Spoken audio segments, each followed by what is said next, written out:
اللهم لا يأتي بالحسنة ولا يدفع السيئة ولا حول ولا قوة إلا بالله.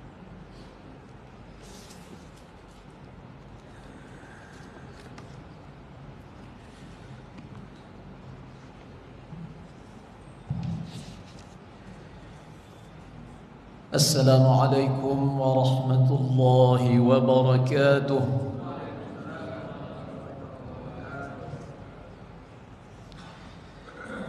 الحمد لله وحده والصلاة والسلام على من لا نبي بعده وعلى آله وصحبه ومن والاه. اللهم أخرجنا من ظلمات الوهم وأكرمنا بنور الفهم وافتح علينا بمعرفة العلم وزين أخلاقنا بالحلم وانشر علينا من خزائن رحمتك.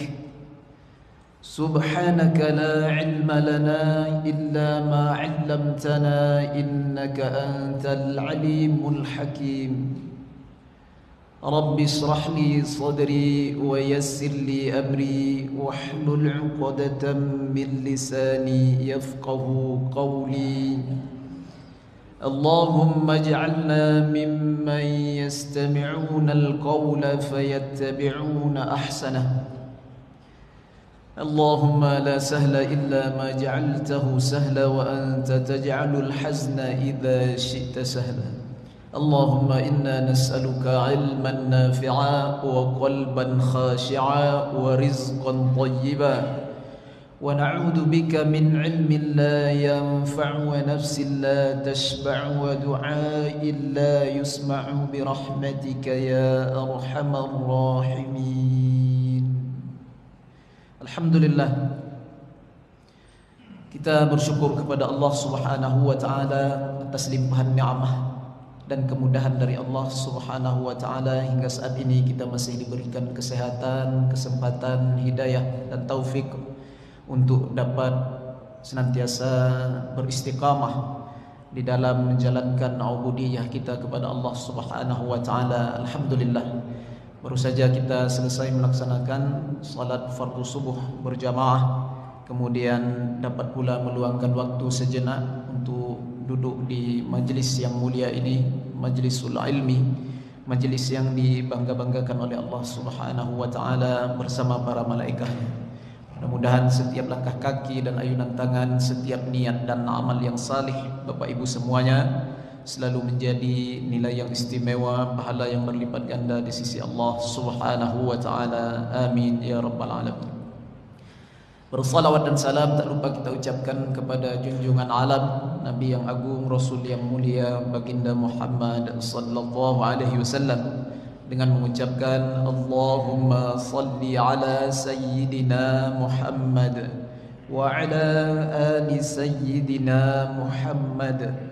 Assalamu alayka ya Rasulullah, assalamu alayka ya Habiballah.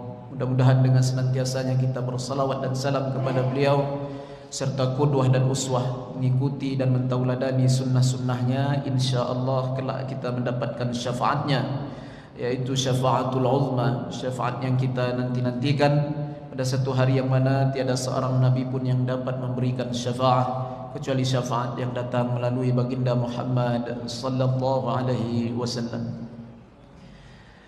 Hadirin wal hadirat, Bapak Ibu jamaah salat fardu subuh Masjid Al-Falah Darul Muttaqin yang insyaAllah kita semua senantiasa di dalam hifazahnya Allah Subhanahu wa ta'ala. Baiklah, kita melanjutkan kembali kajian kitab kita, masih bersama kitab Mau'izatul Mu'minin yang dituliskan oleh Syekh Muhammad Jamaluddin Al-Qasimi Asy-Syafi'i rahimahullahu ta'ala. Adapun tema yang akan kita bahas pada kesempatan kali ini yaitu tentang fadlul jumu'ati wa adabuha, keutamaan dan adab etika melaksanakan sholat Jumu'ah. Wa bisanadil muttasil ila al-musannif qala al-musannif rahimahullahu ta'ala wa nafa'ana bihi wa bi ghaziri ulumihi fid darain amin.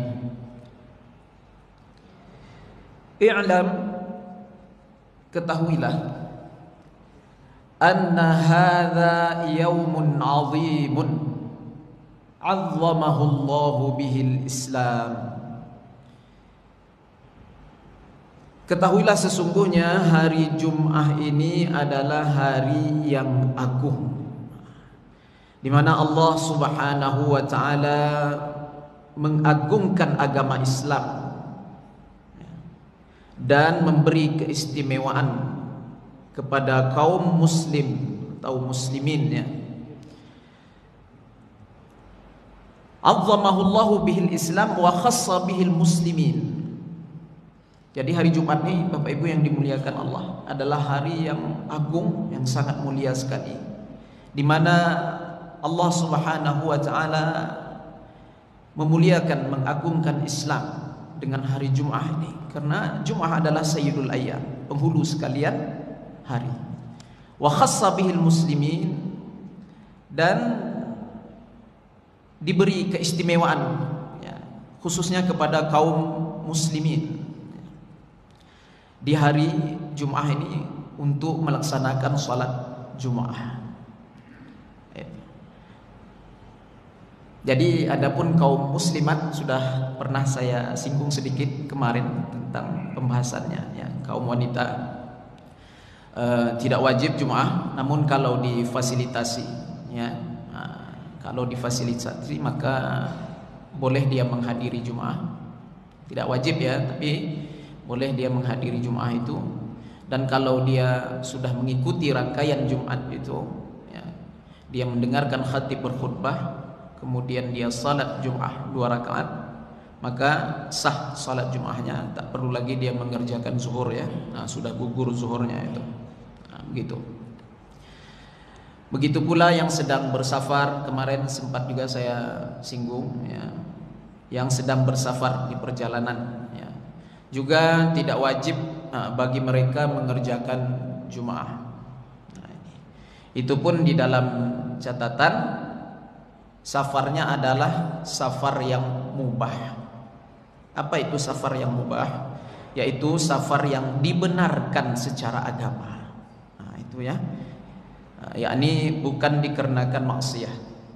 Nah, kemudian juga ditambahkan, Bapak Ibu, dan sudah berangkat dari rumah sebelum fajar terbit. Nah, itu tambahannya di situ, ya. Dan juga dikatakan sudah masuk jarak tempuh. Nah, sudah masuk jarak tempuh itu penting untuk diperhatikan. Maka bukan semua orang yang berpergian itu dikatakan musafir, Bapak Ibu, ya. Nah, safar yang dibenarkan secara syariat, ya.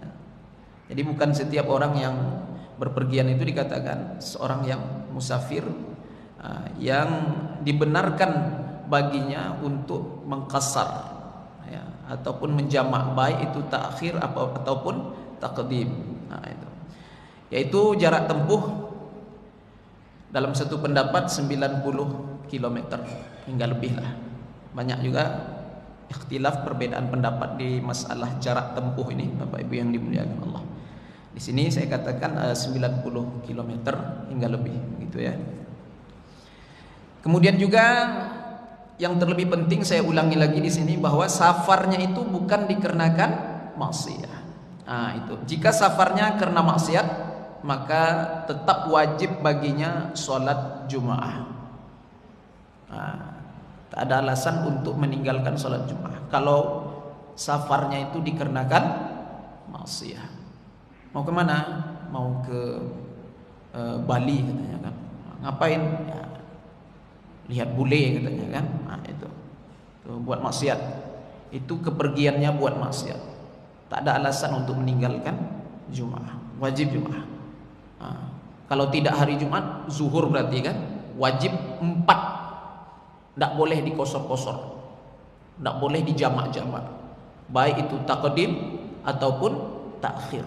tak berlaku itu ke atasnya karena perjalanannya dikarenakan maksiat. Nah, kebanyakannya yang karena maksiat ini ya tidak sholat Bapak Ibu. Ya. Nah, itu yang parahnya lagi itu. Ya. Ada Bapak Ibu yang dimuliakan Allah Subhanahu Wa Taala. Itu ya. Dan satu lagi yang mesti diketahui, adapun jika seorang yang musafir tadi itu yang dibenarkan ya, musafir yang mubah tadi yang dibenarkan baginya hukum-hukum seorang musafir ke atasnya seperti mengqasar, jamak, takdim ataupun takhir. Kalau dia itu sudah niat mukim, Bapak pergi ke Sumbar ya kan, sampai di Sumbar niat mukim. Niat mukim itu berarti niat tinggal di situ, menempat di situ. Dikatakan di dalam kitab-kitab fikih minimal 4 hari. Nah, itu sudah dihukumkan mukim. Maka tak berlaku lagi ya perkara-perkara yang menjadi rukhsah keringanan ke atas orang musafir tadi, ke atas Bapak tidak laku lagi. Nah, seperti biasa lagi salatnya ya. Nah, boleh kosor-kosor, tidak boleh jamak-jamak karena sudah niat mukim namanya. Minimal berapa hari? 4 hari. Itu Bapak Ibu yang dimuliakan Allah Subhanahu Wa Taala. Nah, karena di saat kita berniat mukim, Bapak Ibu, ketika kita bersafar, Bapak tinggal di sini, bersafar di Sumbar sana, ya ke Sumbar sana, sampai di Sumbar sana niat mukim sekurang-kurang 4 hari, maka tidak dikatakan lagi seorang musafir. Nah, baik. Kemudian kita lanjutkan ya. Qala Allah Ta'ala,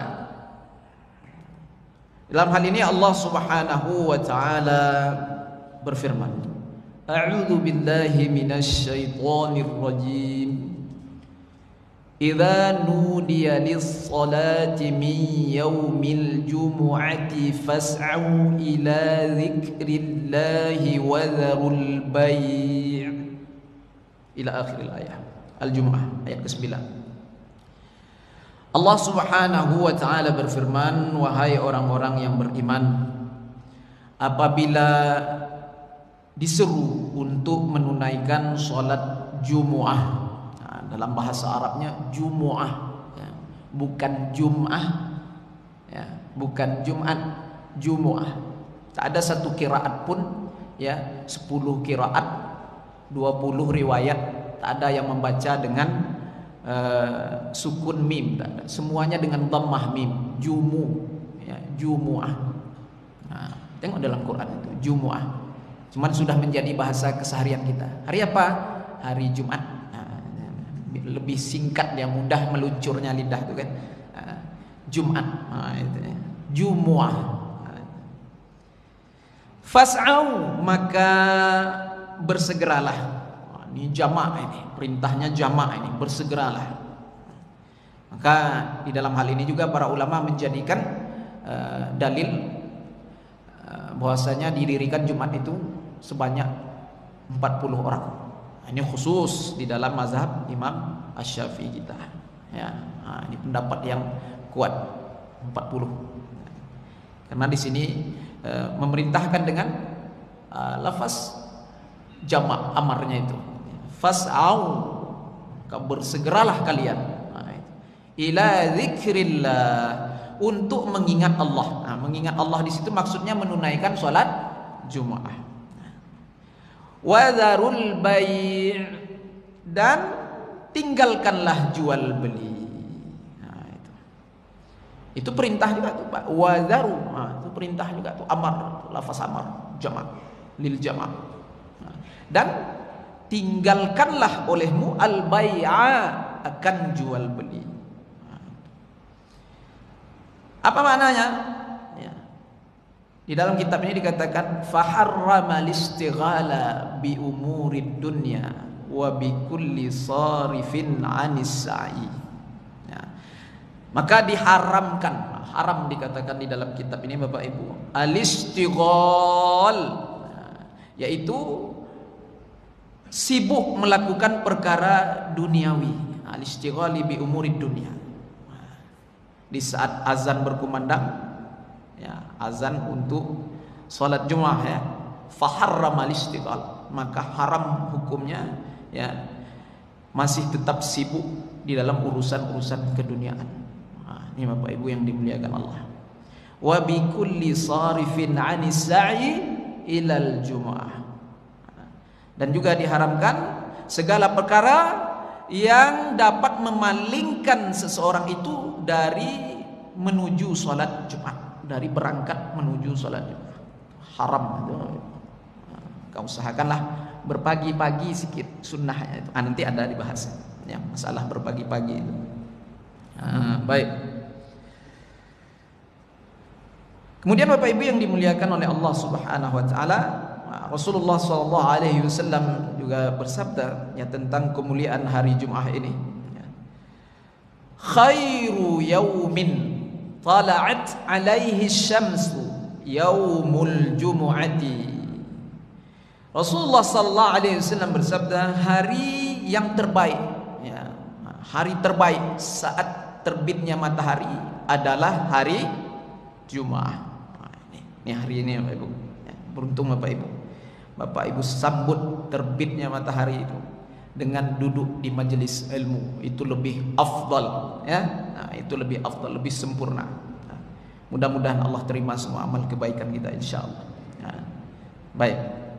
Wa qala sallallahu alaihi wasallam, dan Rasulullah sallallahu alaihi wasallam bersabda lagi, man tarakal jumu'ata thalathan, sesiapa yang meninggalkan Jumu'ah thalathan, sebanyak 3 kali berturut-turut, ini maksudnya ini ya, min ghairi udhrin, tanpa adanya keuzuran, taba'allahu, Allah akan mempatrikan atau Allah akan mengunci ala qalbihi, hatinya. Allah akan mengunci hatinya dari jalan petunjuk ya, dari taufiknya Allah Subhanahu wa taala. Susah nanti dinasihati itu orang-orang kayak gitu Bapak Ibu. Ya, susah dikasih tahu. Enggak mau dengar dia itu. Itu tanda Allah sudah mengunci hatinya dari segala kebaikan. Itu Bapak Ibu yang dimuliakan Allah Subhanahu wa taala. Kecuali itu tadi ya, ada keuzuran. Karena Bapak Ibu yang dimuliakan Allah, saya singgunglah sedikit. Syarat wajib Jumat itu ada 7 ya. Syarat wajib. Dia ada syarat sah, ada syarat wajib Pak Jumat itu. Syarat wajib Jumat itu ada 7. Dikatakan di dalam kitab-kitab fikih ya, wa syaraitu wujubil jumu'ati, dan adapun syarat-syarat wajib Jumat sab'atu asya, 7 perkara. Yang pertama al-Islam atau al-Islam ya, yaitu beragama Islam. Syarat wajib Jumat. Islam di sini maknanya muslim, laki-laki. Kan gitu. Wal bulugh, apa bulugh Pak? Baligh, sampai umur. Itu dah maklum lah itu ya. Wal aql, dan berakal, tidak gila. Itu. Yang kedua tadi apa Pak? Baligh ya. Berarti kalau anak yang belum baligh wajib Jumat tak? Tak wajib. Tapi dia sudah mayyiz. Nah, dia sudah mayyiz. Mayyiz itu sudah bisa membedakan mana baik, mana buruk. Kalau ditanya jawabannya lurus. Mana ayah? Ayah kerja. Kapan pulang? Sore nanti jam 5 pulang. Lurus jawabannya. Itu mayyiz, tapi belum baligh. Yang kayak gini, yang tidak wajib Jumat, tapi sebaiknya dilatih tadrib ya, tarbiyatul aulad, ditarbiyah, biasakan dia pergi. Ya. Pergi seperti orang-orang dewasa pergi dalam keadaan berwudu begitu ya. Itu Bapak Ibu yang dimuliakan. Tapi masalah saf ini, itu kemarin dah saya bahas. Karena belum dibuang hujungnya, khulufnya itu ya, hujung khuluf itu. Maka ya buat saf tersendirilah. Kalau Bapak khawatir anak Bapak meribut atau hilang, ya cari saf paling tepi. Itu. Jangan buat di tengah-tengah Pak, karena yang belum dipotong hujung atau khulufnya itu ya, khuluf bagiannya, bukan hujung kepala itu ya, khuluf kulit hujung, itu khuluf namanya. Karena di situ ada najis, kemudian masuk dia ke saf-saf dewasa, maka dikatakan putus Pak, putus saf itu. Itu di dalam fikih. Kemudian kalau sudah dipotong, sudah khitan ya, maka dia datang seperti orang-orang dewasa datang, siap untuk sholat dalam keadaan berwudu begitu. Masuk dia ke dalam saf dewasa. dan sudah dikhitan tadi ya, tidak putus. Nah, itu ya, ataupun yang sudah dikhitan tapi belum balik. Datang dia seperti orang dewasa datang, siap untuk melaksanakan sholat Jumat. Maka sholatnya sah ya, tetapi belum diberi ganjaran pahala. Nah, itu ibu yang dimuliakan Allah Subhanahu wa taala. Itu masalah buluh tadi itu ya. Kemudian apa lagi? Syarat wajib Jumat itu wal aql, berakal. Itu yang ketiga ya, berakal, tak gila. Kalau gila tak wajib Jumat. Atau fikun, lagi kumat fikunnya. Pas kumat fikunnya itu tak wajib Jumat. Kalau udah sembuh fikunnya atau udah sembuh gilanya, wajib, tetap wajib Jumat, tetap wajib salat. Bapak Ibu yang dimuliakan Allah. Kemudian wal hurriyah. Ya, wal hurriyah, merdeka, bukan budak sahaya. Nah, ini tak ada lagi di masa sekarang ini. Kemudian wadzukuriyah,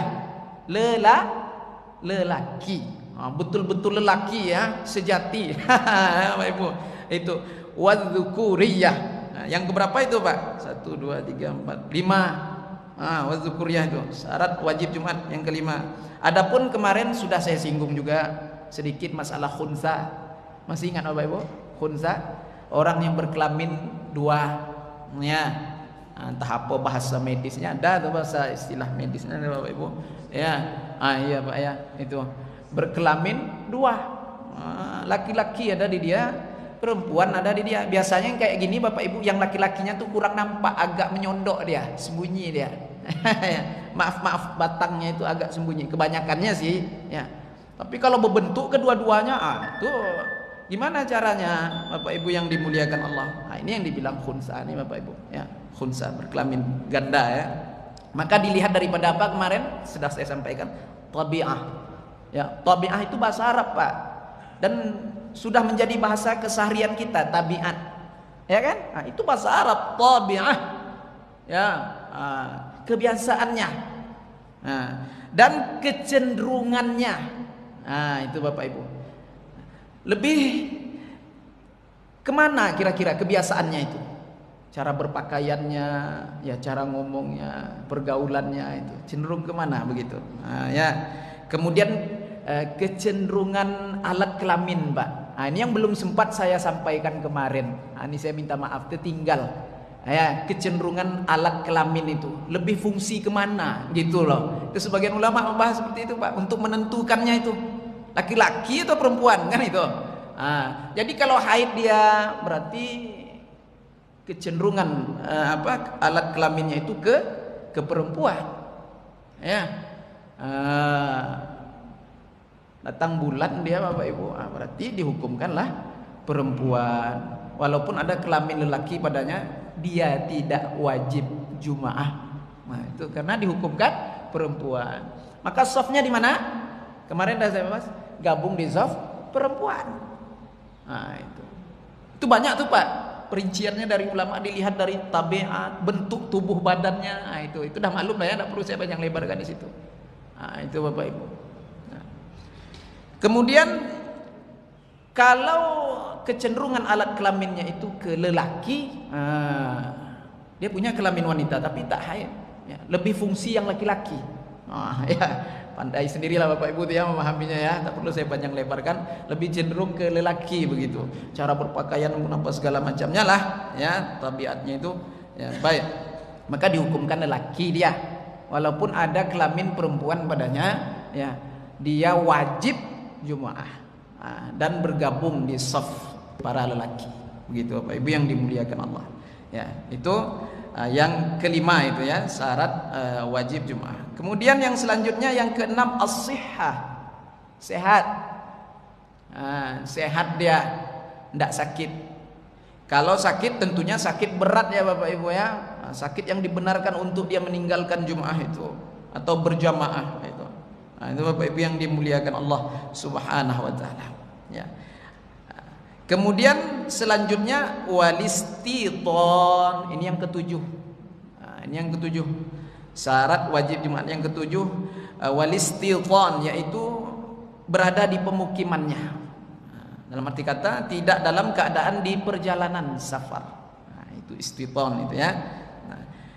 Ini diambil daripada hadis Rasulullah sallallahu alaihi wasallam. Ya, diambil daripada hadis Rasulullah SAW. Karena Rasulullah bersabda, "Man kana yu'minu billahi wal yaumil akhir." Sesiapa yang beriman dengan Allah dan hari akhir, fa alaihil jumu'ah, maka ke atasnya lah wajib Jumaah. Alaihi, ala di situ lil wujub, wajib dia mengerjakan Jumaah. Siapa yang beriman kepada Allah dan hari akhir, wajib dia mengerjakan Jumaah, salat Jumaah itu. Illa imra'atan, kecuali imra'ah, perempuan tadi ya, tidak wajib. Tapi kalau dia mengikuti rangkaian Jumaah itu maka sah Jumatnya.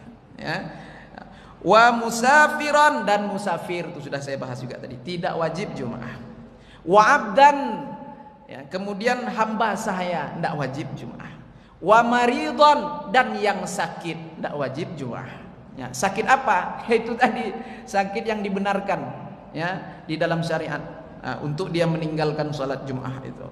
Ya, Bapak Ibu, bukan sakit gigi, ya, bukan sakit gigi, sakit kepala, ya. Kemudian dia tinggalkan Jumaah, itu tidak betul itu. Ya, baik, Bapak Ibu yang dimuliakan Allah Subhanahu Wa Taala. Nah, kita lanjutkan lagi. Wal udhru mithlul matar. Dan adapun keuzuran yang dimaksudkan di sini juga ya, yaitu termasuk hujan. Nah, ini keuzuran Pak, boleh tidak mengerjakan sholat Jumaah, yaitu seperti hujan, matar, hujan deras, bukan hujan gerimis ya. Gerimis kemudian tidak Jumat, dia ngapa? Hujan. Saya ngaji tadi Pak Ustaz. Kalau hujan tidak wajib. Hujan bagaimana hujannya ini? Ya, hujan deras ya, angin kuat, begitu maksudnya ya. Nah, itu wal wahli, wal wahal, dan kemudian jalan itu berlumpur, hujan deras ya, tidak berhenti kemudian berlumpur jalan itu Pak. Lumpur seperti apa? Kalau dipijak tenggelam dia sampai ke mata kaki atau ke betis, itu tak wajib pergi Jumat. Itu ya, Ibu yang dimuliakan Allah SWT, itu keuzuran itu. Wal faza', ya, dan dalam keadaan ketakutan, terkejut ya, itu juga menjadi keuzuran. Wal marad, sakit, sudah saya jelaskan tadi. Kemudian wat tamrid, dan merawat orang sakit. Kalau marad itu sakit, atau marid sakit itu ya. Kalau tamrid, merawat orang sakit, karena tak ada yang lain merawatnya, kita mesti merawatnya, itu termasuk keuzuran. Tak apalah dia tak pergi Jumaah karena merawat orang sakit. Begitu. Baik. Idza lam yakun lil marid qayyimun wa nahmuha, kalau tidak ada yang menjaganya, tak ada orang lain yang menjaganya, dialah satu-satunya yang menjaganya, maka boleh dia tak hadir Jumaah itu. Terus gimana tuh Pak Ustaz? Zuhur lah. Tidak kan mungkin dia khotib lah sendiri, jadi imam sendiri kan gitu, Baik Bu. Ya, baik. Kemudian wa yustahabbu, selanjutnya disunnahkan. Yustahabbu artinya disunnahkan al-ghuslu, mandi. Yaitu mandi Jumaah ini, ya, mandi sholat sunnah Jumaah sebelum mengerjakan sholat fardu Jumaah. Mandi sunat nih Pak ya, bukan wajib. Ya, sunat. Kalau Bapak mandi itu bagus ya. Wala ba'sa min taqribihi minar rawah, ya. Dan diperbolehkan mandi itu di waktu berangkat Pak. Itu yang lebih bagus sebenarnya itu ya. Ya, di waktu berangkat, mau berangkat itu ya, pas mau berangkat betul, itu jangan pagi-pagi mandinya. Dia belum berangkat lagi, pagi-pagi dah mandi, niat mandi sunat Jumat. Ya, belum masuk waktu sunnahnya sebenarnya itu.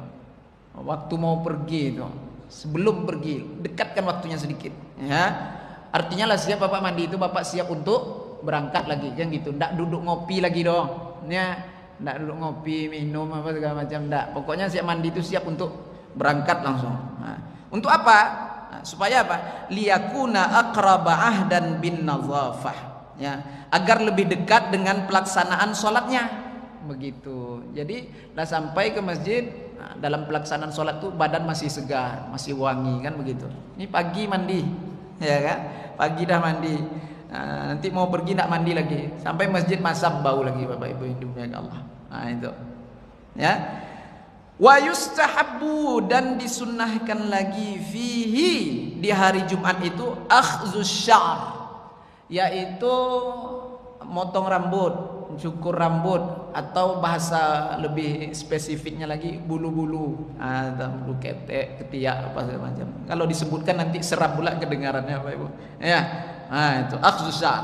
Nah, kemudian wa qalamul azfar, memotong kuku. Nah, ini Bapak Ibu yang dimuliakan Allah. Hari apa motong kuku? Sunnah, Bapak Ibu. Hari apa? Bapak Ibu yang dimuliakan Allah Subhanahu wa taala, di dalam hal ini berkata Imam Sakhawi, ya, di dalam kitabnya Al-Maqasid, Imam Sakhawi berkata, tidak ada riwayat hadis yang sahih tentang hari apa yang ditentukan untuk memotong kuku. Paham Bapak Ibu? Itu dulu jawabannya, ya. Kalau nanti ada hadis yang hasan ataupun dhaif, boleh saja untuk amaliyah infiradiyah, untuk amalan pribadi tidak apa-apa. Hadis dhaif boleh, Pak, ya. Untuk amalan pribadi, untuk targhib wa tarhib, untuk memotivasikan yang lain, menggunakan hadis-hadis dhaif itu tidak masalah. Imam Nawawi yang bilang itu, ya. Baik.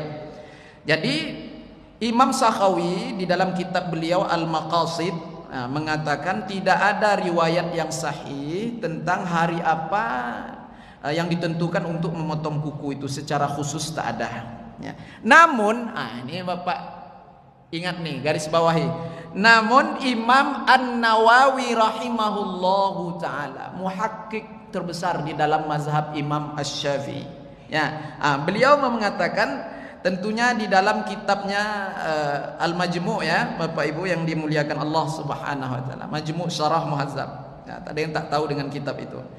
Beliau mengatakan sebagian para ulama salaf lebih menyukai memotong kuku itu di hari Jumat itu. Tentunya sebelum Bapak mandi, itu waktu yang paling bagus, sebelum mandi potong kuku, ya. Habis itu mandi, kemudian siap untuk berangkat, begitu, ya. Tuh Bapak Ibu, ya, Imam Nawawi bilang itu di dalam kitab Majmu' Syarah Muhazzab, hari Jumat potong kukunya, ya. Baik.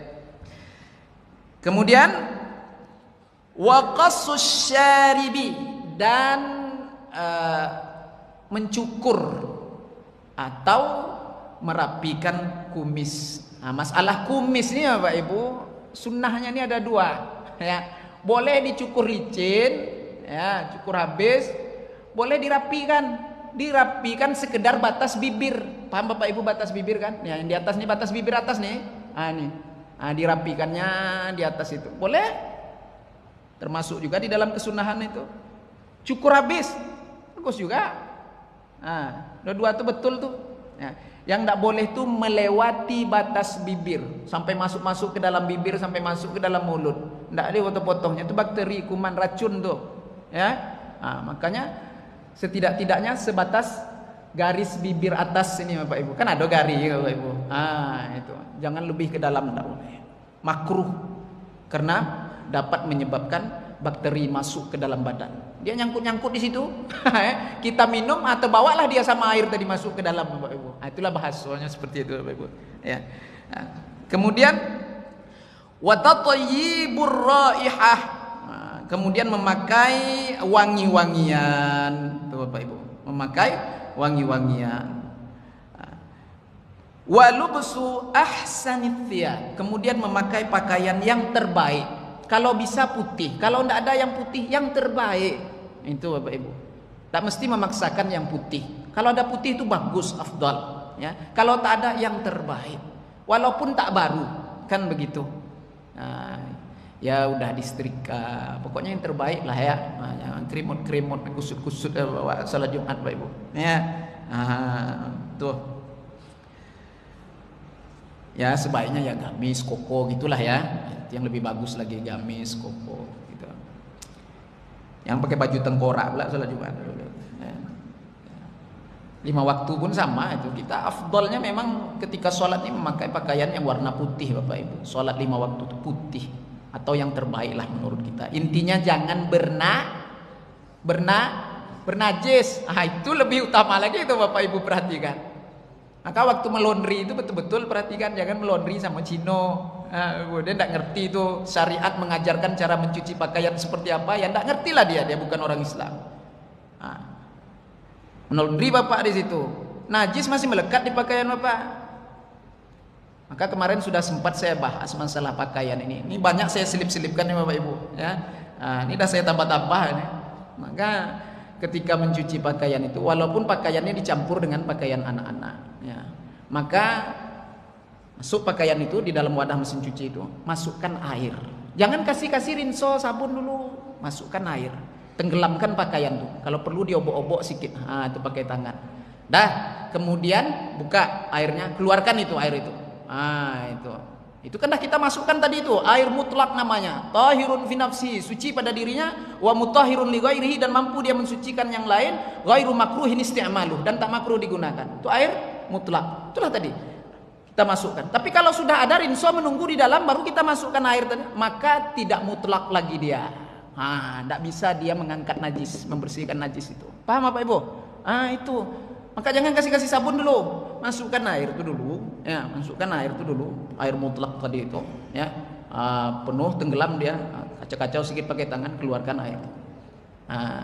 Kemudian baru masuk rinso, baru masuk air, yang kedua kalinya itu, cilada bersih itulah, tidak payah, Ibu yang dimuliakan. Tapi kalau tidak ngerti, kan sulit, ya kan? Orang tidak ngerti itu, ya serba sulit semua itu Bapak Ibu yang dimuliakan Allah. Ya. Baik.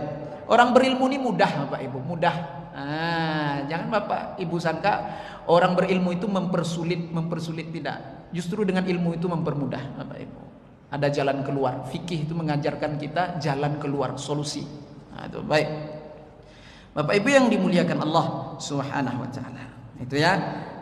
Kemudian wa yustahabbu fihil bakuru ilal jami'. Kemudian sunnah berangkat pagi-pagi ke masjid, masjid jami', ya, masjid raya, dengan berjalan kaki. Kalau dekat ya kan, kalau jauh pakai onta. Itu tidak ada onta. Dia ontanya sunnah sebenarnya Bapak Ibu. Ini kan motor bid'ah, mobil bid'ah, bid'ah lah, ada zaman Nabi. Bapak Ibu yang dimuliakan Allah Subhanahu wa taala. Yang sunnah unta. Makanya baca hadis itu baca keterangannya. Itu. Kalau memahami sesuatu bab itu, pahami definisinya. Bid'ah itu definisinya apa? Itu pahami itu. Kaji betul-betul. Jangan asal tidak ada di zaman Nabi, tidak dibuat Nabi, bid'ah. Itu sempit tuh. Ya. Bawa motor, ya, mobil, bid'ah tuh. Luaskan lagi lah definisinya, biar lebih dalam, lebih paham begitu, ya. Bapak Ibu yang dimuliakan Allah Subhanahu wa taala. Itu disunnahkan untuk berpagi-pagi ya. Ada hadisnya Bapak Ibu, tak usahlah kita bacakan itu ya, karena tak ada di dalam kitab ini. Nanti menghabiskan waktu pula. Di awal waktu itu kita berangkat Bapak Ibu hari Jumat. Ini untuk bapak-bapak lah khususnya ya. Di awal waktu berpagi-pagi itu di awal waktu ya jam-jam 9 pagi. Orang dulu kayak gitu Bapak Ibu. Ulama-ulama salaf kita seperti itu. Sahabat-sahabat tuh jam 9-an sudah pergi dia tuh Bapak Ibu. Kalau kita pergi jam 9 di masjid orang masih bentang karpet, orang masih bersih-bersih. Ngapain katanya? Sholat Jumat Pak. Jumat apa kau jam 9 hari baru kan? Diusirnya pula kita Bapak Ibu. Ya. Sunnah pagi-pagi Bapak Ibu. Seperti berkurban seekor unta Bapak Ibu. Tuh di awal waktu hari Jumat. Sampai nanti di akhir hadis dikatakan dapat telur ayam. Kapan datangnya itu? Dapat telur ayam itu. Pas khotib berkhutbah boleh jadi. Ya, baru dia datang Bapak Ibu. Ataulah sholat orang tak sempat menghadiri khutbah. Itu Bapak Ibu yang dimuliakan. Dapat telur ayam. Kalau datang masbuk pula itu tidak telur ayam lah Bapak Ibu. Kulit telur ayam itu dapat. Baik. Kemudian dikatakan lagi di dalam kitab ini, Bapak Ibu yang dimuliakan Allah, yakun fi sa'ihi khashi'an mutawadhi'an mubadiran ila nidaihi ta'ala ilal jum'ah. Maka pergi dalam keadaan tenang hatinya, tawadhu, ya rendah hati, dan memenuhi panggilan Allah Subhanahu wa taala dengan penuh kekhusyukan, Bapak Ibu yang dimuliakan Allah Subhanahu wa taala. Nah, itu di dalam melaksanakan salat Jumat itu. Wa yanbaghi alla yatakhatta riqaban nas, dan dikatakan lagi hendaknya jangan dia melangkahi pundak jamaah yang lain. Wala yamur baina aidihim, dan jangan lewat di depan mereka. Kalau sekiranya mesti lewat di depan mereka, ya beradab ya, karena kita udah datang telat ya. Datang-datang melangkah-langkah pula pundak orang dilangkah-langkah. Itu tidak betul juga. Macam-macam keadaan manusia, kelakuan manusia, Bapak Ibu ya. Ada yang pas datang sholat berjamaah pengennya di saf paling depan, belakang imam pula tuh. Selesai imam salam, dia tegak di langkah-langkahnya orang, balik dia ya. Tidak betul itu ya. Baik, adab itu penting gitu. Apalagi kalau imam berdoa bersama-sama, duduklah dulu berdoa bersama-sama ya. Jangan main kabur aja ya. Oh, saya tidak mau berdoa bersama-sama Pak Ustaz ya, tidak mau saya doa bersama-sama itu. Terus ya mojoklah ke belakang sana. Keluarnya tuh gimana caranya? Minta jalan baik-baik, jangan dilangkah-langkah pundak orang ya. Giliran datang mau di saf paling depan, imam baru salam, selesai salam, dialah sibuk ya melangkah-langkah dia. Tidak boleh, tidak bagus adabnya itu. Adab ini penting nih Bapak Ibu ya. Yaitu wayam bagi Allah yatakhatta riqaban nas ya. Maka tidak baik, tidak patut dia itu melangkah pundak-pundak manusia, riqaban nas. Wala yamurra baina aidihim, dan jangan lewat di depan mereka ya. Yang udah duduk itu, jamaah yang sudah duduk di tempatnya itu. Wal bakuru yusahilu alaihi dzalika. Makanya tadi disuruh bersegera, karena dengan bersegera itu tadi bisa kita memilih saf yang paling depan dan tidak sampai melangkah-langkahkan pundak orang lain. Itu Bapak Ibu yang dimuliakan Allah ya. Warada wa'idun syadidun fi takhattir riqab ya.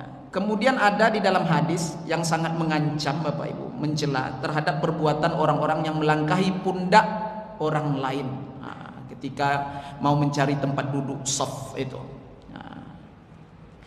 Kemudian wa mahma kana as-safful awwalu matrukan khalian falahu an yatakhatti riqaban nas li'annahum dhayya'u haqqahum wa taraku mawadi'al fadilah ya. Maka boleh pula Bapak Ibu dikatakan di dalam kitab ini dia melangkahi pundak-pundak manusia itu atau lewat di depan mereka itu ya, karena masih banyak saf di depan itu yang kosong. Kan dah sempat kita bahas kemarin, itu ndak apalah, kan belum sholat kan begitu kan, masih mending lah kan. Tapi kalau di dalam sholat Bapak Ibu saf pertama belum penuh, jangan buat saf yang kedua. Tak dapat pahala berjamaah tuh Bapak Ibu ya. Pastikan penuh saf yang pertama itu sudut ke sudut ya, baru isi saf yang kedua. Sudah saya bahas kemarin ya. Mulai dari tengah, kanan kiri, kanan kiri, kanan kiri, begitu. Jadi Bapak Ibu yang dimuliakan Allah Subhanahu wa taala. Kenapa boleh dikatakan? Boleh Bapak Ibu kita melangkah pundak atau lewat di depan orang-orang itu kalau saf di depannya masih banyak yang kosong. Kenapa? Karena dikatakan di sini li'annahum dhayya'u haqqahum, karena mereka telah menyia-nyiakan hak mereka. Itu hak dia sebenarnya itu, dan tidak mengerti tentang keutamaan saf yang di depan, maka boleh dilangkahi ya. Itu tapi ya bagaimanapun sekarang ini minta izin lah ya. Minta izin, turunkan tangan, adab gitu kan, jangan melangkahnya nanti berkelahi nanti. Bapak Ibu ya. Kemudian Bapak Ibu yang dimuliakan Allah Subhanahu wa taala, qala al-Hasanul Basri, berkata Imam Hasan Basri, takhattu riqabal ladzina yaq'aduna ala abwabil jami' yaumal jum'ah. Imam Hasan Basri ini mengatakan, langkahilah pundak-pundak orang-orang yang suka duduk di depan pintu masjid. Saf depan masih banyak kosong lagi. Cari dekat depan pintu, duduk aja. Itu langkah aja. Tidak ngerti keutamaan tuh kata Imam Hasan Basri. Boleh dilangkahi karena tak mengerti keutamaan. Ya. Baik. Fa innahu la hurmata lahum. Kenapa? Karena tidak ada kehormatan bagi mereka. Agak keras sedikit ya Imam Hasan Basri itu Ibu. Ya, yang penting baik-baik lah, jangan sampai ribut-ribut pula Pak. Aduh tuh Pak, ya. Melangkah-melangkah terpijak pun tak kawan tuh kan, marah kawan tuh kan, bisa ya Pak. Ya. Apalagi di dalam ibadah nih Pak, setan banyak nunggu tuh Pak, diselip-selip soft tuh. Cepat dia cari pasal ya kan, keributan berkelahi jadinya. Ya.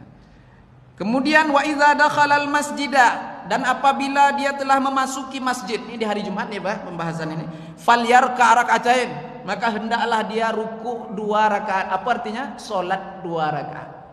Falyarka, hendaklah dia ruku raka'atain 2 rakaat. Artinya hendaklah dia mengerjakan salat 2 rakaat. Salat apa itu Bapak Ibu? Tahiyatul masjidi. Salat tahiyatul masjid. Nah, itu hadis yang datang daripada jalur Abi Qatadah radhiyallahu anhu. Qala Rasulullah sallallahu alaihi wasallam, "Idza dakhala ahadukumul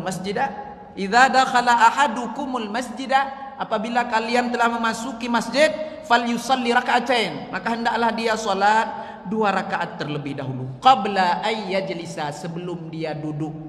Ini hadis yang menyunahkan. Itu ya, yang menganjurkan agar kita sholat sunnah tahiyatul masjid terlebih dahulu ya. Wa in kanal imamu yakhtub, jikalaupun imam itu sudah berkhutbah. Dah, jangan bingung-bingung lagi Pak Ibu. Ini ada juga yang bingung antara kita Pak Ibu ya.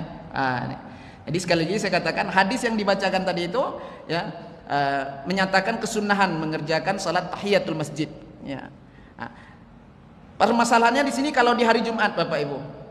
Di hari Jumat dan khatib sedang berkhutbah, maka banyak di antara kita yang masih bingung apakah dikerjakan atau tidak sholat yang 2 rakaat itu, tahiyatul masjid itu. Maka Bapak Ibu, di dalam hal ini tatkala Rasulullah sallallahu alaihi wasallam di saat itu sedang menjadi khatib ya, sedang berkhutbah maksudnya, kemudian datanglah seorang sahabat, telatnya Bapak Ibu. Di tengah-tengah khutbah datangnya ya. Kemudian karena dia ingin langsung mendengarkan khutbahnya Rasulullah sallallahu alaihi wasallam, maka dia langsung duduk.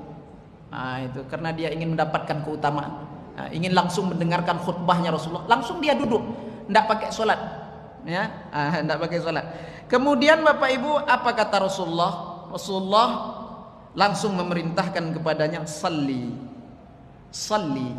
solatlah terlebih dahulu kata Rasulullah, rak'atain, 2 rakaat, khafifatain, yang ringan-ringan. Apa maksudnya? Ringkas-ringkas, cepat-cepat. Itu. Walaupun di khutbah yang kedua Pak, kita datang ya, tetap salat 2 rakaat tahiyatul masjid yang ringan, ringkas bikin ya, cepat-cepat. Kecuali kecuali lagi nih Pak, kok imam lah berdoa. Khutbah kedua kan doa lagi tuh Pak. Ini mah doa lah. Ya. Rabbana atina fid dunya itu kan anak usah lah lagi ya. Anak usah sholat lagi. Kenapa? Mengejar yang fardu. Ya. Mendengarkan khutbah itu bukan wajib tuh Pak. Ya, di dalam Jumat. Nah, wajib. Ya. Dia hanya rangkaian sholat Jumat, bukan satu kesatuan dari sholat Jumat. Jadi orang yang tak mendengar khutbah, datang-datang tiba-tiba langsung sholat Jumat, sah sholat Jumatnya tapi tak sempurna. Bapak Ibu yang dimuliakan Allah. Jadi jangan Bapak Ibu bilang pula nanti kau nak dengar khutbah tak sah juga ya. Tapi seafdal-afdalnya, yang sebaik-baiknya itulah dengarkanlah. Itu Bapak Ibu yang dimuliakan Allah Subhanahu wa taala. Baik. Kemudian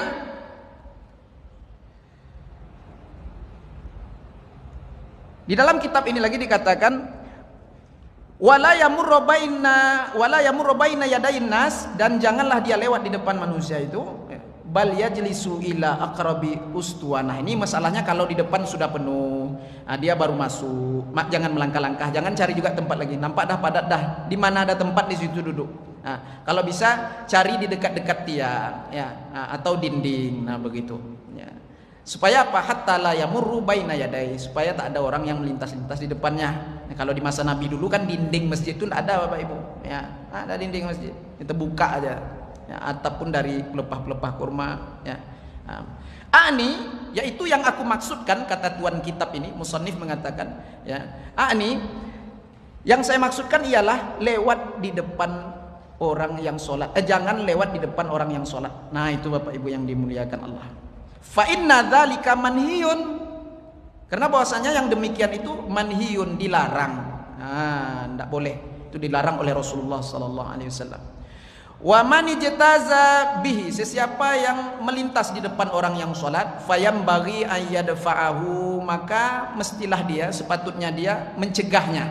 Nah, atau bukan lewat di depan kita Pak, lewat di depan teman kita. Ada orang lewat di depan teman kita sedang sholat, boleh kita tarik tangannya Pak, kasih tahu deh, orang sholat. Nah, mana tahu dia tidak sadar Pak, ada juga, ya kan. Nah, kita yang sedang sholat tadi sebaiknya mencegah, itu sudah saya bahas juga kemarin, ya. Baik, nah, maka kalau dia dapat sholat pilih di dekat-dekat tiang, nah, maka terhindarlah dia, ya, dari hal tersebut, tidak ada yang melintas di depan dia. Fal yansib baina yadayhi syai'an, ya. Fa in lam yajid, maka jikalau tidak ada tiang, tak dapat dinding, maka setidak-tidaknya letakkan di depannya itu sesuatu. Seperti apa? Sutroh, sutroh namanya tuh, ya. Atau tas kita sedang bawa tas, itu bisa juga tuh Bapak Ibu, letakkan tas di depan itu, ya. Nah, ya, yang kurang lebih tuluhu qadra zira'in, panjangnya itu dikatakan dalam kitab ini kurang lebihnya ya sehasta. Nah itu 30 cm lah. Liyakuna dzalika alamatan li haddihi, supaya menjadi alamat pembatasnya. Sebenarnya Pak, di dalam hal ini sekurang-kurang batas di dalam sholat itu, di dalam sebuah hadis Rasulullah katakan, ada di dalam kitab Bulughul Maram, ya, dikatakan sekurang-kurang batas itu apa? Yaitu garis Pak, nih garis-garis soft ini. Ini garis-garis soft nih Pak, sudah termasuk sutrah. Sekurang-kurang sutrah, nah, itu maksudnya. Jadi kalau Bapak sholat di situ, ya, sudah ada garis di depan, itu garis soft di depan kita tuh, itulah jadi sutroh sebenarnya, itu sekurang-kurangnya. Ya, tapi kalau ada sutroh kayu tadi itu, letakkan tidak masalah juga, letakkan lagi. Baik. Kemudian wa yundabu talabus saffil awal, disunnahkan. Nah ya, kemudian disunnahkan lagi, ya, agar dia berada di saf yang paling pertama itu. Fa inna fadlahu katsirun, karena keutamaannya sangat banyak. Wal qurbu minal khatib, dan terlebih dekat dengan khatib, ya. Liyastami al khutbah, agar jelas suara khutbah, khatib berkhutbah itu terdengar. Nah, itu Bapak Ibu yang dimuliakan Allah. Ya. Kemudian Bapak Ibu dikatakan lagi wa tukrahu salatu fil aswaq, dan makruh hukumnya salat di dalam kedai-kedai, warung-warung kita itu. Nah, ini ya, barangkali Bapak Ibu yang dimuliakan Allah Subhanahu wa taala, beda lah ya sama yang di tanah haram sana ya. Itu Bapak Ibu tengok. Ya, pas Bapak Ibu umroh, haji, tengok pedagang-pedagang apa sama. Yang lain juga lah, enggak sempat terkejar lagi, bentang tikar aja di luar. Iya enggak Bapak Ibu? Nampak kan? Bentang tikar aja dia di emperan-emperan. Nah, ya karena masih tanah haram Bapak Ibu. Bapak Ibu yang dimuliakan Allah, tetap dapat keutamaan, sebagian ulama mengatakan, ya. Baik, ya. Makruh hukumnya salat di pasar-pasar dan di halaman luar masjid. Nah itu Bapak Ibu. Nah, tentunya kalau udah penuh macam mana lagi, udah penuh kan, ya ada yang di tepi-tepi itu penuhilah. Udah penuh pula yang di luar itu, teras luar itu, bentang tikar keluar lagi. Kamu itu intinya di dalam dulu utamakan. Bapak Ibu yang dimuliakan Allah, ya. Kemudian Bapak Ibu yang dimuliakan Allah Subhanahu wa taala, juga dikatakan di dalam kitab ini, wa alaihi ay yaqta'al kalam 'inda khurujil khatib, dan hendaklah dia jangan bercakap-cakap ya ketika khatib sudah naik ke mimbar, sudah keluar khatib itu, jangan bercakap-cakap lagi. Bal yastaghilu bi jawabil muazzin, ya, maka hendaknya dia menyibukkan dirinya untuk menjawab suara azan itu. Nah, itu saja lagi. Summa, kemudian bistima'il khutbah, mendengarkan dengan khusyuk, ya, fokus dengan khatib berkhutbah. Wa qala sallallahu alaihi wasallam, Rasulullah SAW bersabda, man qala li sahibihi wal imamu yakhtub, sesiapa yang berkata, ya, kepada temannya, nah, wal imamu yakhtub, padahal imam itu sedang berkhutbah, artinya khatib sedang berkhutbah, ansit, diam, katanya kan. Ini khatib sedang berkhutbah, dia nyuruh temannya diam. Itu Bapak Ibu, berbicara namanya itu. Faqad lagwa, sesungguhnya dia juga sudah sia-sia. Sia-sia Bapak Ibu. Waman lagwa, sesiapa yang sia-sia dalam keadaan imam itu sedang berkhutbah, itu ya. Fala jumu'atalah, maka tiada Jumat baginya. Apa maksudnya tiada Jumat di situ? Kamilatun, tidak sempurna Jumatnya. Itu maksudnya. Berbicara ketika khatib berkhutbah hukumnya makruh. Ya, tidak membatalkan Jumat sama sekali. Sekali lagi saya katakan karena dia bukan satu kesatuan, hanya rangkaian dengan sholat Jumat itu. Jangan dibilang batal Jumat itu, tidak sah Jumatnya. Buat zuhur gitu. Jangan, hati-hati. Maka hati-hati Pak, jangan asal ngomong. Ini banyak nih Pak orang-orang kita. Asal aja menyampaikan itu. Kalau tidak jelas referensinya tidak usah disampaikan. Tidak jelas kitabnya, rujukannya tidak usah disampaikan. Wallahu alam saja. Itu dah sebagian dari ilmu kata Ibnu Mas'ud. Bapak Ibu yang dimuliakan Allah Subhanahu wa taala. Itu. Wa hadza yadullu ala anna al-iskat, dan ini menunjukkan bahwasanya menyuruh orang diam itu yang bagi sepatutnya ayyakuna bi isyaratin, sebaiknya dengan isyarat saja. Itu tidak apa-apa Bapak Ibu. Dicolek pundaknya itu kan, jangan kepalanya ditekak Bapak Ibu. Itu Bapak Ibu yang dimuliakan Allah. Au ramyi hasatin, atau dilempar dia pakai kerikil. Kerikil kecil-kecil, bukan batu bata, ya. Ini di zaman Rasulullah banyak kerikil Bapak Ibu sedang sholat. Sekarang kerikil apa? Mana ada kerikil? Mau dilempar pakai apa? Kan isyarat aja lah. Itu Bapak Ibu. Jangan pula bersuara, ya. Lari pula kucing. Lari kucing ya Bapak Ibu. Ya, ini ya syarat isyarat bukan bersuara, isyarat. Ya, baik. La bin nutqi, jangan dengan berkata. Seperti itu. Fa idza qudiyatis salatu, dan apabila salat Jumat sudah dilaksanakan, falyarji ya ila sya'nihi dzakiran lillah atau zakirallah. Maka hendaklah dia balik, yang mengerjakan aktivitasnya kembali, kemudian memperbanyak zikrullah, zikir mengingat Allah Subhanahu wa taala. Mufakkiran, dan berfikir, senantiasa berfikir fil syakirallaha ta'ala taufiqahu khaifan min taqsirihi, ya. Kemudian kita berfikir atas nikmat-nikmat yang telah Allah anugerahkan kepada kita, bersyukur atas taufik bimbingan Allah Subhanahu wa taala. Dia bimbingan nih luar biasa Pak, taufik tuh Pak, ya. Tanpa taufik itu Pak tidak akan bisa Bapak Ibu hadir di majelis yang mulia ini. Itu taufik, bimbingan dari Allah Subhanahu wa taala. Syukur kita, ya. Fikirkan itu anugerah-anugerah yang telah Allah berikan kepada kita. Kemudian hendaknya kita takut ya atas kesalahan-kesalahan kita dan kekurangan-kekurangan kita. Wa kana sallallahu alaihi wasallam, dan Rasulullah sallallahu alaihi wasallam itu yusalli ba'dal jum'ah rak'atain fi baiti. Kemudian Rasulullah itu juga mengerjakan sholat sunnah 2 rakaat ketika sudah sampai di rumahnya.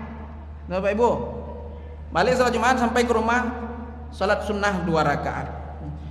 Yang saya lihat kemarin itu bukan sholat sunnah Pak Ustaz. Orang ini dia sholat zuhur lagi nampaknya Pak Ustaz. Buatnya sholat zuhur 4 rakaat. Itu kenapa? Itu memang ada ya pendapat itu di dalam mazhab Imam Asy-Syafi'i kita. Ya, saya katakan kita nih Pak, karena saya bermazhab Imam Asy-Syafi'i. Jika seseorang itu tadi dia merasa Jumatnya tidak sah, tapi jangan was-was ya. Ini bukan karena was-was ini. Ya, memang ada yang menyebabkan ketidaksahannya khutbah atau rangkaian sholat Jumat tadi. Apa tuh Pak? Khutbah atau masalah bacaan Fatihah lah, saya buat contoh ya. Imam bacanya salah-salah apa segala macamnya kan. Nanti sesudah sholat Jumat itu dibuatnya zuhur lagi Pak 4, karena dia khawatir Jumatnya tadi tidak sah Pak. Boleh tuh, boleh lah ya, memang begitu. Ya memang begitu. Tapi kalau imam-imam paripurna enggak lah, bacaannya dah mantap-mantap tuh insyaallah ya. Itu Bapak Ibu. Atau dia khawatir imamnya ini enggak ngerti fikih, ya kan? Entah sah sholat Jumatnya tanda. Maka boleh dia mengiringi dengan zuhur.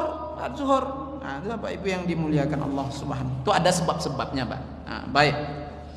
Kemudian Bapak Ibu yang dimuliakan Allah Subhanahu wa taala. Ini lagi terakhir pembahasannya. Qala Ibnu Mas'ud.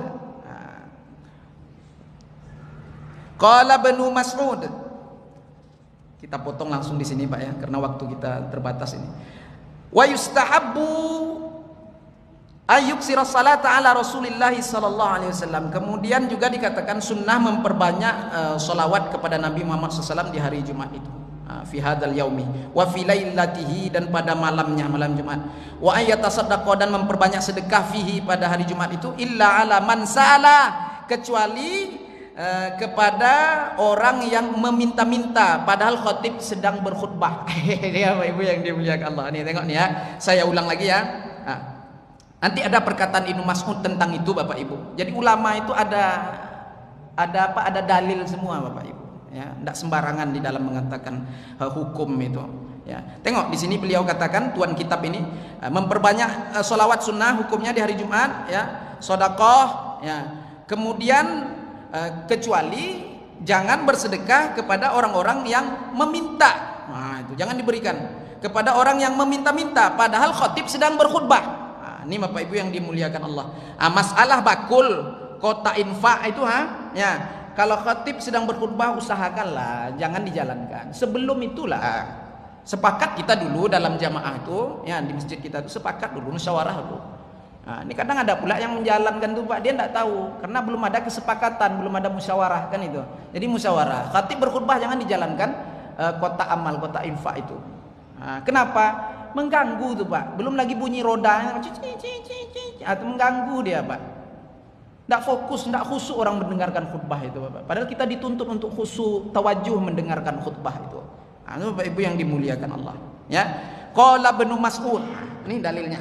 Iya, berkata Ibnu Mas'ud radhiyallahu anhu, sahabat yang mulia, "Iza sa'ala ar-rajul, ya, fil masjidi faqad istahaqqa alla yu'ta." Apabila seseorang itu meminta-minta di dalam masjid, ya, padahal itu tadi masalahnya, khatib sedang berkhutbah, makul dijalankan minta-minta, ya, faqad istahaqqa alla yu'ta, maka sebaiknya ya tak usah diberikan. Ya, maka dikatakan oleh sahabat yang mulia Ibnu Mas'ud radhiyallahu anhu, ya, dia punya hak untuk tidak diberikan. Itu Bapak Ibu, jangan diberikan, ya. Yakni haula isual fil jami'. Yang dimaksudkan di sini adalah para peminta-minta di masjid jami'. Di masjid adalah di hari Jumat. Kemudian Bapak Ibu, alladzi yatakhattuna riqaban nas, yang melangkah-langkah manusia untuk meminta-minta itu, di langkah-langkahnya itu tidak layak dibagi, tidak usah dibagi ya. Tidak usah dibagi. Memang dianjurkan bersedekah di hari Jumat itu.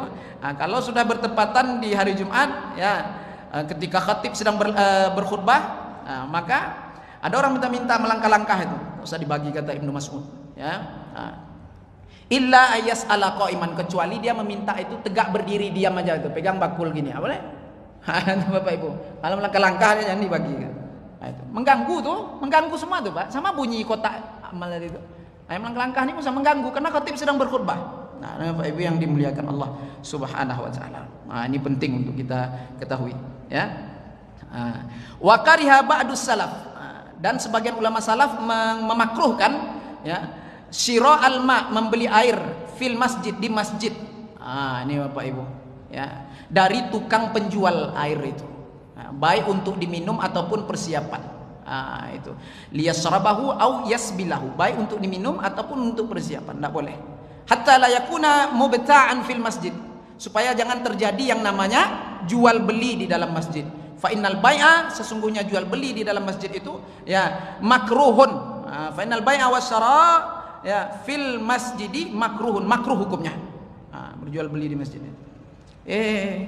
Yang jual beli, yang berjualan depan pintu masjid itu gimana tuh? Ini pintu masjid, jualan dari situ.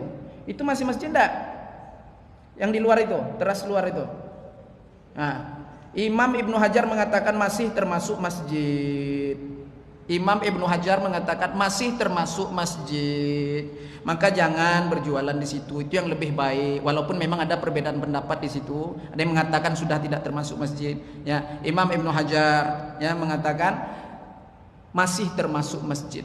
Maka masih kena larangan dia, ya, kena larangan di dalam hadis, tidak boleh jual beli di situ. Jangan berjualan jauh sana tuh, di halaman parkiran tuh jualan sana, ya. Kemudian mengganggu aja nanti itu Bapak Ibu. Orang kita ini mudah terganggu hatinya.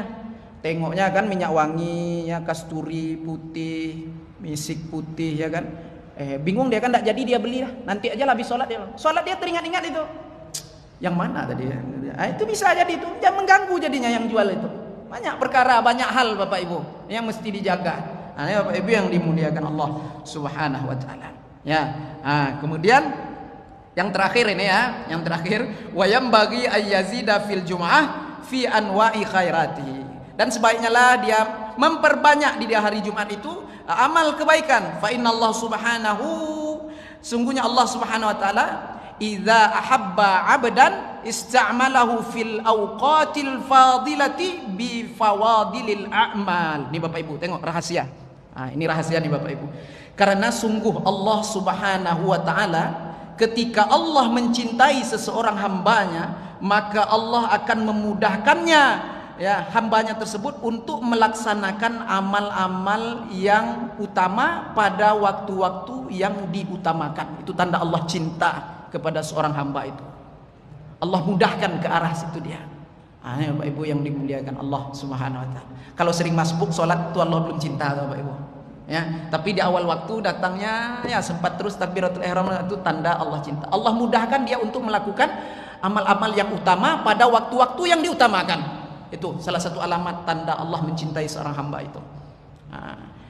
Pada riwayat hadis Bapak Ibu, salah satu tanda Allah cinta kepada hamba-hambanya, Allah fahamkan dia tentang agama, suka duduk di majelis ilmu. Ini Bapak Ibu semua masuk nih. Ini saya bukan angket taluan nih Bapak Ibu ya.